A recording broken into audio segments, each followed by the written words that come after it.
افغانستان میں امریکہ کے چلے جانے اور طالبان کی حکومت کے بعد بھی مکمل طور پر امن نہیں آ سکا۔ ابھی 2 دن پہلے کابل میں روسی سفارت خانے کے باہر ایک خودکش دھماکہ یا خودکش حملہ ہوا اور سفارت خانے کے 2 اہلکار سمیت 6 افراد ہلاک ہو گئے۔ کابل میں پولیس کا کہنا ہے کہ خودکش حملہ آور نے جیسے ہی سفارت خانے کے گیٹ تک جانے کی کوشش کی، اسے گولی مار کر ہلاک کر دیا گیا، جس کے نتیجے میں دھماکہ خیز مواد جو ہے وہ پھٹ گیا۔ حکام کے مطابق حملہ آور کا مقصد سفارت خانے کے باہر جمع ہونے والے مجمع تک پہنچ کر دھماکہ کرنا تھا، اور اسی طرح پھر گزشتہ ہفتے ایک خودکش بمبار نے مغربی افغانستان کے شہر ہرات میں ایک مسجد پہ حملہ کیا تھا، جس میں 18 افراد ہلاک ہو گئے تھے۔ ان میں طالبان حامی ایک بااثر عالم دین بھی شامل تھے۔ امریکہ کے افغانستان سے انخلا کو 1 سال سے زیادہ کا عرصہ ہو چکا ہے۔ اب اس عرصے میں ڈیولپمنٹ کیا ہوئی ہے، اس حوالے سے ہم بات کریں گے۔ ہمارے ساتھ تجزیہ کار امتیاز گل صاحب موجود ہیں۔ السلام علیکم امتیاز صاحب، بہت شکریہ سر، آپ نے پروگرام کے لیے وقت نکالا۔ یہ بتائیے کہ یہ جو دھماکہ جو کہ روسی سفارت خانے کے باہر ہوا ہے،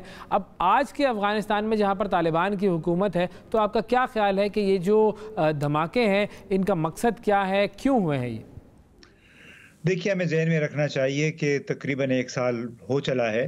کہ امریکہ نے چین کے حوالے سے ایک نئی پالیسی، بلکہ 1 سال سے بھی زیادہ ہو گیا کہ انہوں نے چین کو اپنا دشمن نمبر 1 قرار دیا تھا۔ اب دشمن نمبر 1 قرار دینے کے بعد یا چیلنج نمبر 1 قرار دینے کے بعد وہ ہر طرح سے کوشش کر رہے ہیں کہ چین کو مارجنلائز کریں۔ اب چین چونکہ افغان طالبان کے ساتھ تعلقات بڑھا رہا ہے، اس طرح روس بھی طالبان کے ساتھ کھڑا رہا ہے، ان کو سیاسی سفارتی سپورٹ بھی فراہم کی ہے۔ تو اب میں یہ نہیں کہہ رہا کہ امریکہ اس میں براہ راست ملوث ہے، لیکن اگر ہم سمجھنے کی کوشش کریں وہ یہ ہے کہ جو سرد جنگ اور خاص طور پہ یوکرین پر روس کی فوج کشی شروع ہونے کے بعد سے ایک نئی سرد جنگ کا آغاز ہوا ہے، اور جس میں امریکہ اور اس کے اتحادی ایک طرف ہیں، روس اور چین دوسری طرف ہیں۔ اب وہی چونکہ طاقتیں ہیں جو کہ افغانستان میں بھی اپنا اثر و نفوذ قائم رکھنا چاہتی ہیں۔ اب اس حملے کے پیچھے بتایا جاتا ہے کہ اسلامک اسٹیٹ آف خراسان، یا جس کو داعش بھی کہتے ہیں، انہوں نے دعویٰ کیا ہے، اور داعش کو ایک پراکسی ٹیررسٹ گروپ مانا جاتا ہے، یعنی وہ کسی کے لیے اعلی کار کے طور پہ کام کر رہے ہیں۔ اب وہ اعلی کار کس کا بنا ہے یہ نہیں معلوم، لیکن میں سمجھتا ہوں کہ اس وقت جو اس سے پہلے بھی میرا خیال ہے کوئی 2 یا 3 بڑے حملے ہوئے ہیں، مسجدوں پہ بھی ہوئے، اس تمام کا تعلق بالواسطہ براہ راست اس نئی سرد جنگ کے ساتھ ہے، جہاں پہ پراکسی ٹیررسٹ ایک بار پھر اپنے کسی نہ کسی کے ایما پہ اس نوعیت کے کام کر رہے ہیں، جس سے پتہ یہ چل رہا ہے کہ وہ اپنی ٹرف، اپنا حلقہ اثر جو ہے افغانستان میں، وہ اس کو کھونا نہیں چاہتے ہیں۔ اور آپ نے سنا بھی ہوگا کہ اب طالبان اور روس کے درمیان تیل، یعنی روس سے طالبان یا افغان حکومت تیل خریدنا چاہتی ہے، وہ بھی تقریباً آخری مراحل میں ہے بات چیت۔ تو مجھے تو یہ لگتا ہے کہ یہ روسی سفارت خانے کو براہ راست ٹارگٹ کرنے میں ایک جو پراکسی ٹیررزم ہے اس کا براہ راست اثر ہے۔ بالکل صحیح ہے، بالکل صحیح۔ اچھا امتیاز صاحب، یہ بھی بتائیے کہ اب وہاں سیکیورٹی کے حالات آپ کو کیا لگتا ہے آنے والے وقتوں میں کیسے رہیں گے؟ دیکھیے، بحیثیت مجموعی سیکیورٹی کے حالات افغانستان میں کافی بہتر ہوئے ہیں۔ یعنی ایک زمانہ تھا جب ہر روز 8، 10، 15 لوگ مختلف حملوں میں مارے جاتے تھے، بالکل، لیکن اگست 2021 میں جب سے طالبان نے اقتدار سنبھالا، اس قسم کے خودکش حملے، سنائپر اٹیکس وہ تقریباً ختم ہو چکے ہیں۔ اب جو باقی ماندہ اس وقت اب ہمیں ٹیررزم نظر آ رہا ہے وہ پراکسی ٹیررزم ہے، یعنی اس میں جو مختلف بڑی طاقتیں ہیں وہ ایک دوسرے کو نیچا دکھانے کے لیے ان کے قریبی گروپ ہیں، شاید وہ کر رہے ہیں۔ اس وجہ سے سیکیورٹی لینڈسکیپ افغانستان کی بہت اچھی نہیں ہوگی، لیکن بہت خراب بھی نہیں ہوگی، اس لیے کہ یہ بالکل ٹارگیٹڈ قسم کے حملے ہوں گے۔ کبھی مسجد پہ حملہ ہوگا، کبھی سفارتکاروں پہ حملہ ہوگا، تو لہٰذا جس نوعیت کی لو انٹینسٹی وار یا کانفلکٹ کا پاکستان نے سامنا کیا اب سے کچھ عرصہ پہلے تک، بلکہ اس وقت بھی کر رہا ہے،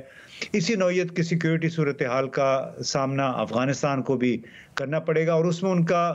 اپنا بھی کسی حد تک میں سمجھتا ہوں ہاتھ ہے افغان طالبان کا، کہ انہوں نے جتنے بھی وہ گروہ جو پاکستان، چین، روس، ایران کے لیے خطرہ ہیں، جنہوں نے کھلم کھلا کہا ہوا ہے کہ یہ ہمارے دشمن ہیں، ان گروہوں کو پناہ دے رکھی ہے افغان طالبان نے۔ اب طالبان نے پناہ اس انداز سے دے رکھی ہے کہ وہ ان کے خلاف کوئی کارروائی نہیں کرنا چاہتے۔ روس نے بھی ان سے ریکویسٹ کی، چین نے بھی، پاکستان نے بھی ٹی ٹی کے حوالے سے،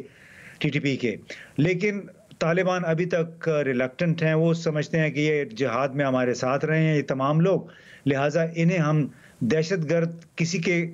دوسروں کے کہنے پہ ان کے خلاف ہم کوئی کارروائی نہیں کر سکتے۔ تو یہ ایک میرا خیال ہے ایریٹنٹ رہے گا افغانستان کے اندر، اور اس کی وجہ سے جو کانفلکٹ ہے ان کے پڑوسی ممالک کے ساتھ، اس میں بھی شاید اضافہ ہوگا۔ صحیح۔ اچھا، اب اس پوری صورتحال کا جو کہ افغانستان میں چل رہی ہے، اس کا پاکستان پر کتنا اثر ہوگا؟ کیونکہ اب افغانستان کو اگر ہم کہیں کہ افغانستان ایک دوبارہ سے ایک ان سیف جگہ کچھ حد تک بن رہا ہے، تو کیا پاکستان کے ٹرائبل ایریاز جو ہیں ان میں کوئی خطرہ ہو سکتا ہے؟ اور اسپیشلی اگر ہم بات کریں کہ یہاں پر بھی عدم استحکام ہے۔ دیکھیے، پاکستان بڑی مشکل صورتحال میں پھنسا ہوا ہے، اس لیے کہ بہت عرصے تک پاکستان نے جس قدر امداد ہو سکتی تھی افغانستان کی، وہ اس نے کی ہے، اب بھی کر رہا ہے، لیکن پاکستان کے جو قبائلی علاقے ہیں، سرحدی علاقے ہیں بلوچستان اور خیبر پختونخوا میں، وہ مسلسل تشدد کا، وائلنس کا شکار رہے ہیں۔ ہم روزانہ ہمارے فوجی شہید ہو رہے ہیں، کبھی ایف سی کے، کبھی فوج کے، کبھی خودکش حملے میں، کبھی مائن جو بارودی سرنگوں کے اٹیکس میں۔ تو وہ اس لحاظ سے پاکستان کے لیے مسلسل ایک چیلنجنگ صورتحال بنی ہوئی ہے، اور اگر افغانستان میں بھی افغان طالبان کی حکومت بحیثیت مجموعی اس قسم کے جو متحارب گروپ ہیں، پراکسی ٹیررسٹ گروپ ہیں، ان کو کنٹرول نہ کر پائی، تو اس کا براہ راست اثر پاکستان پہ بھی ہوگا، کیونکہ ٹی ٹی پی بہرحال ایک خطرہ قرار دے رکھا ہے پاکستان نے اس کو، بات چیت بھی کی نتیجے پہ نہیں پہنچی ہے، اور چونکہ پاکستان کے چاہنے والے بھی بہت ہیں اس خطے میں، تو ان کے ایما پہ میرا اپنا یہ خیال ہے کہ ٹی ٹی پی اور حزب یہ داعش اور اس کی نوعیت کے جتنے بھی گروہ ہیں، وہ اپنی کارروائیاں جاری رکھیں گے، پاکستان کو پرکس وہ لگاتے رہیں گے۔ لہٰذا پاکستان کو اپنی جو ڈیفینسو جو موڈ ہے وہ بالکل بحال رکھنا ہوگا، چوکنا رہنا ہوگا، کیونکہ جو انڈیا اور چین کے درمیان بھی، اور پھر چین اور امریکہ کے جو تعلقات ہیں، اس کا براہ راست اثر میں سمجھتا ہوں یہاں پاکستان کے سرحدی علاقوں پہ ہوگا، اور اس لحاظ سے کوئی اچھی صورتحال نہیں ہے پاکستان کے لیے۔ ٹھیک ہے، اور فائنلی امتیاز صاحب یہ بھی بتائیے کہ افغانستان میں غیر ملکی فوج کے انخلا کو اب 1 سال سے زیادہ کا عرصہ گزر چکا ہے، اب تک کیا ڈیولپمنٹ ہوئی ہے؟ امارات اسلامی کی حکومت اس وقت کتنی مضبوط ہے آپ کو لگتا ہے؟ دیکھیے، حکومت اس لحاظ سے مضبوط ضرور ہے اگر سیکیورٹی پوائنٹ آف ویو سے دیکھیں، کہ طالبان نے افغانستان سے جو وائلنس تھا، ایکسٹریمسٹ وائلنس تھا، وہ خاصی حد تک ختم کر دیا ہے۔ اگر میں کہوں کہ 90-95% انہوں نے ختم کر دیا ہے، تو اس میں شاید کوئی مبالغہ نہیں ہوگا۔ دوسری طرف ان کی اقتصادی صورتحال ابھی بھی دیگرگوں ہے، ان کی جو تربیت یافتہ جو بہت سارے لوگ تھے، منسٹریز میں کام کرتے تھے، وہ لاکھوں کی تعداد میں 3-4-5 لاکھ کے قریب ملک سے جا چکے ہیں، جس کی وجہ سے وہاں پہ ٹرینڈ تربیت یافتہ مین پاور کی کمی ہے۔ پھر اقتصادی حالات ابھی تک افغانستان کے خراب ہیں، کیونکہ ان پہ پابندیاں لگی ہوئی ہیں، ایک محدود مقدار میں ان کا بین الاقوامی کاروبار ہو رہا ہے تیسرے چوتھے ملکوں کے ذریعے۔ ان براہ راست چونکہ امریکہ اور اقوام متحدہ کی پابندیوں کی زد میں ہے افغانستان، لہٰذا ان کی جو کاروباری سرگرمیاں ہیں، کاروباری استعداد ہے، وہ بڑی محدود ہے۔ صرف البتہ ان کو ایک بہت اچھا ایک موقع مل گیا کہ کوئلہ وہاں پہ ہے، پاکستان کو کوئلے کی ضرورت تھی، اور گزشتہ 6-7 مہینوں سے نسبتاً سستا کوئلہ پاکستان کو مل رہا ہے۔